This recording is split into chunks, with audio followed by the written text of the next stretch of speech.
भ्रमण करते हुए धर्म चक्र की नेमी जहाँ पर शीर्ण हो गई थी, उस कर्म से मुनियों के द्वारा समर्चित नैमिष विख्यात हुआ था। जहाँ परम पुण्यमयी गोमती नदी है, जो कि सिद्धों और चारणों के द्वारा सदा सेवित रहा करती है, वहाँ पर ससुता रोहिणी एक ही क्षण मात्र में वह गोमती हो गई थी। महात्मा वशिष्ठ की शक्ति ज्येष्ठा हुई थी, जो उत्तम तेज वाली अरुंधति की सुता का यात्रा दान था, और शक्ति के सहित इंद्रदेव थे, जहाँ पर विश्वामित्र और वशिष्ठ मुनि का वैर हुआ था। जिस स्थल पर अदृश्यंती में पराशर मुनि ने जन्म ग्रहण किया था, जिसके ज्ञान में वशिष्ठ मुनि का पराभव हुआ था, वहां पर उन ब्रह्मावादियों ने उस शैली को नैमिष माना था, क्योंकि वहां पर नैमिष यज्ञ किया, अतएव तभी से वे सब नैमिष कहे गए थे। वह सत्र उन बुद्धिमानों का 12 वर्षों तक हुआ था, जबकि विक्रमी पुरुरवा नृप इस वसुंधरा पर शासन कर रहा था।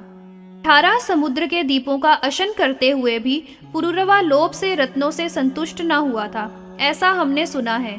देवदूतों के द्वारा प्रेरित हुई उर्वशी ने उसको अपना पति बनाने की कामना की थी।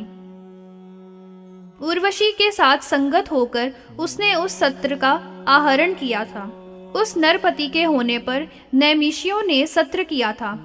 गंगा ने पावक से दीप्त तेज वाले जिस गर्भ का प्रसव किया था, उसके तुल्य पर्वत में व्यस्त किया हुआ हिरण्य हो गया था। इसके अनंतर उन महात्माओं को हिरण्मय कर दिया था। लोगों को प्रसन्न करने वाले परम भावुक विश्वकर्मा स्वयं देव था। उन अपरिमित तेज वालों के सत्र में फिर उस विश्वकर्मा ने प्रवेश किया था। एड पुरुरवा ने शिकार करते हुए उस देश का सेवन किया था। उसने जब देखा था कि वह यज्ञ का स्थल एकदम सुवर्णमय है, तो उसको महान आश्चर्य हुआ था। लोभ के कारण उस राजा का सब ज्ञान नष्ट हो गया था और उसने उसको स्वयं ग्रहण करने का उपक्रम किया था। तब तो जो नैमिष्य मुनिगण वहां पर थे, वे उस राजा पर बहुत क्रुद्ध हुए थे। उन मनीषियों ने बहुत क्रोधित होते हुए कुश के वज्रों से उसका हनन किया था, क्योंकि वे मुनिगण तपश्चर्या में निष्ठा रखने वाले और देव के द्वारा प्रेरित थे। कुशाओं के वज्रों से पिसकर उस राजा ने अपना शरीर त्याग दिया था। उसके अनंतर भूमि में उसके उर्वशी के पुत्रों के साथ नृप ने युद्ध किया था। नहुष के, जिसको महात्मा पिता कहते हैं, उन अवभृतों में ही वह महीपति बहुत ही धर्मशील था। इस सत्र में वह नर श्रेष्ठ, आयुराय और जन्म से बहुत श्रेष्ठ था। उस समय में ब्रह्मावेताओं ने राजा को शांत किया था। आत्ममूर्ति वाले उन्होंने पृथ्वी के समान सत्र करने का आरंभ कर दिया था। उनके सत्र में उन महात्माओं का ब्रह्मचर्य हुआ था।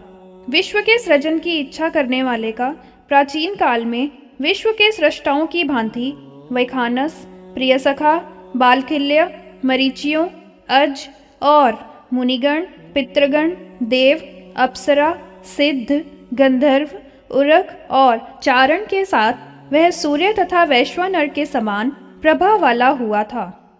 भारतीयों के द्वारा राजा देवगणों से इंद्र के समान शोभा युक्त हुआ था।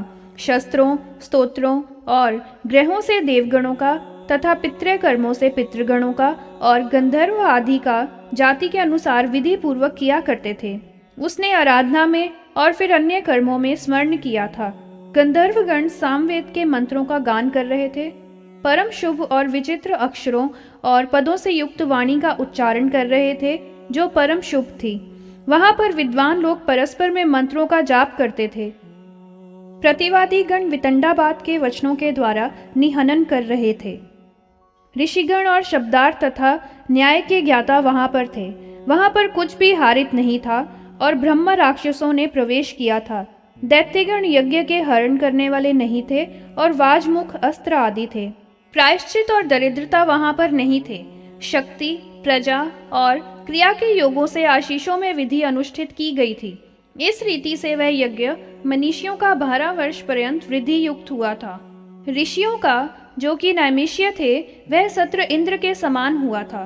वृद्धाद, ऋत्विज और वीर पीछे की ओर गमन करने वाले होते हुए ज्योतिषोमों को पृथक पृथक सबको अयुत दक्षिणा वाले कर रहे थे।